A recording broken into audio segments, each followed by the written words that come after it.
Bring in Democratic Senator Sherrod Brown of Ohio. He lost his bid for another term earlier this month. Senator, thanks for being with us this morning. You know, it's been fascinating to listen to these after-action reports, these autopsies about why Democrats went wrong. Your race, though, you have spent not just your campaign, but your entire professional life focused on workers. The thing that Democrats say, oh, we should have focused more on working people across racial and gender lines. So what is your assessment, not just of what happened in your race, where you ran well ahead of Kamala Harris, but of what the national party needs to be thinking about now?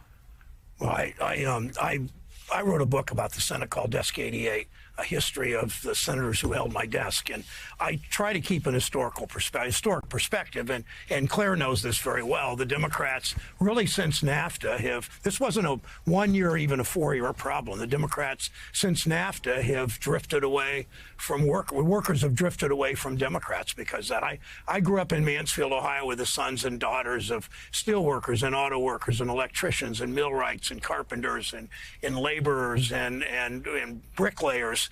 And those jobs began to move south into non-union states. Then they began to move overseas because presidents of both parties, frankly, betrayed those workers with these trade agreements. And we've got to talk directly to workers. We've got to restore the tradition and the history of Democrats being the party of workers, not just union workers, whether you punch a clock or swipe a badge or work for tips or care for an aging parent or raising children. We've got to be that party and focus on the dignity of work. We didn't do that over the last 30 years, and we paid this price where far too many workers left the Democrats. As you said, I ran 7.5 points ahead of the national ticket.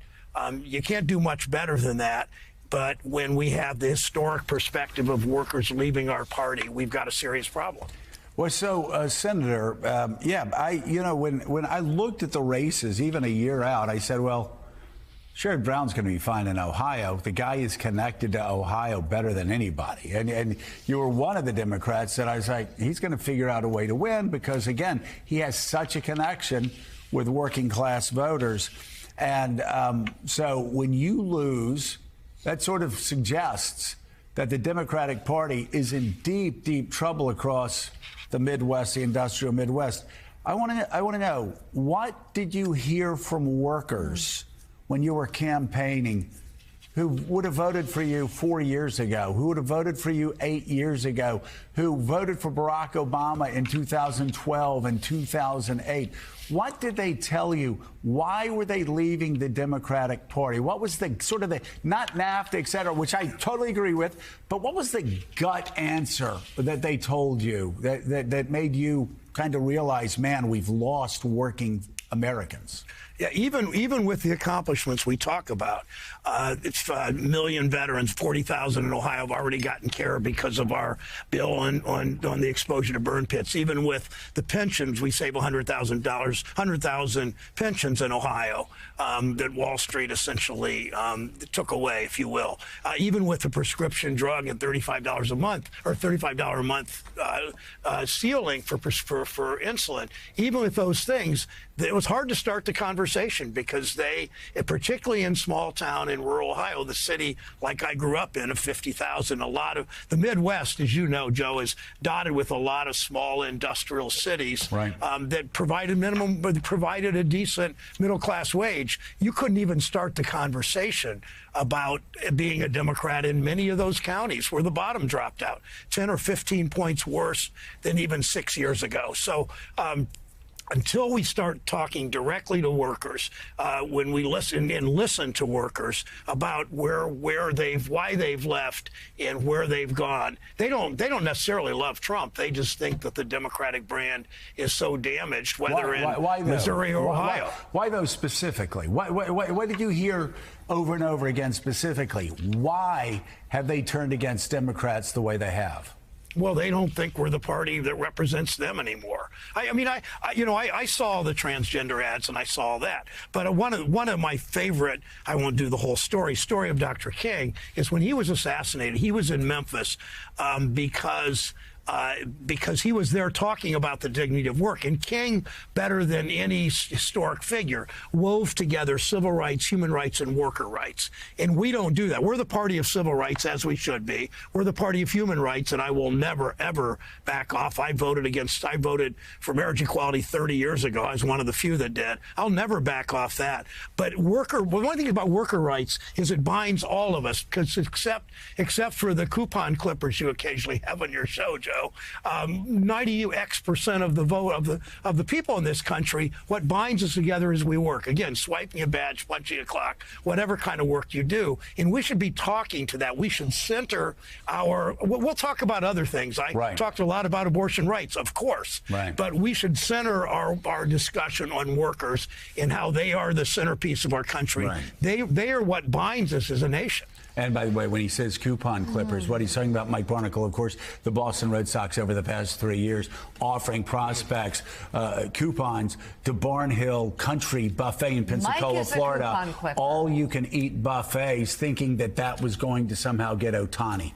It failed. Maybe it'll get Soho. Oh, we're going to get Soho. Soto.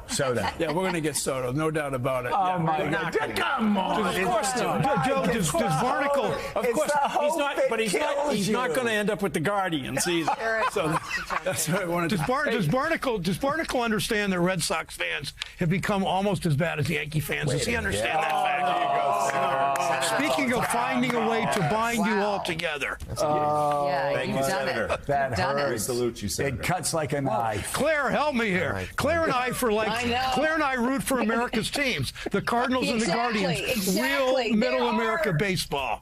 Yeah. Okay, Sherrod, listen, I am totally down with you on what you're talking about, the dignity of work. But the other undressed topic here that we've got to expose is that most of these guys that you're looking at right now think baseball is only played in New York and Boston.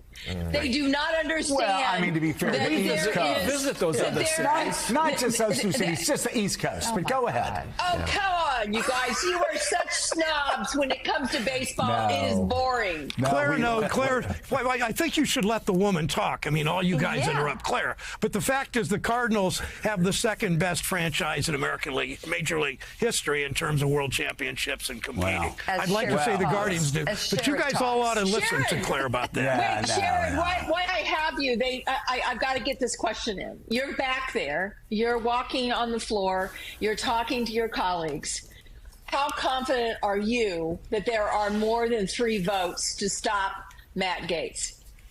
I don't know that for sure. I'm pretty confident. I'm afraid that, in just talking to colleagues last night, that Gaetz is so bad that Republicans will jettison him and then bring in the other terrible cast of characters and maybe making a path for him. I don't know. But I'm not there to vote on these anymore. But longer term, we've got to get our act together and fight for workers and focus on workers, as you know. So, Senator, I'm going to pass up the chance at a cheap shot based upon Cleveland Guardians playing the Chicago White Sox 19 times a year and thus making the playoffs. But we're going to let that go. But I want to ask you, given your beyond admirable... Just lost an election, Mike. Beyond your admirable career of fighting for people who we all grew up with, who work with their hands and built this country, what are you going to do now in January? Do you have a plan yet? It's tough getting defeated. There's no doubt about that, given your record. It's a little early. What are you going to do? Okay. Yeah, I don't know. I've got a lot of options. People are talking to me. I would only say one thing when you said people working with your hands. If you'd spend the time I do in work sites and manufacturing jobs, companies and small businesses, whatever, I always reject the term Rust Belt because we're not that.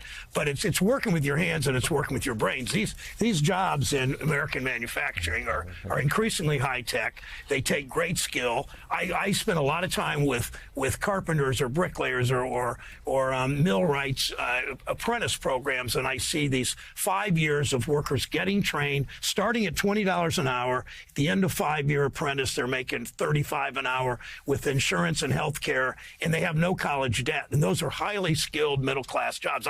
I spoke at one of the programs as it launched, apprentice program, and all these young people were wearing shirts that said path to the middle class, and we're going to see more of that. We were successful in the CHIPS bill that you've talked about on this show of having a project labor agreement, 7,000 good paid middle class union jobs building these plants, and we're going to see more of that if done right.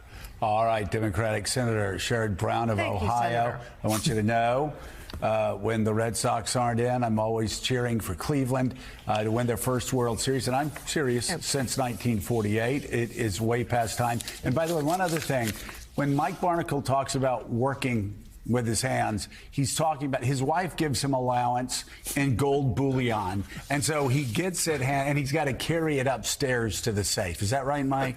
No, the safe's downstairs. Oh, my God. Okay. All right. Senator, thank you so much for being with Good us. news to you again. Thank you. Thanks. We are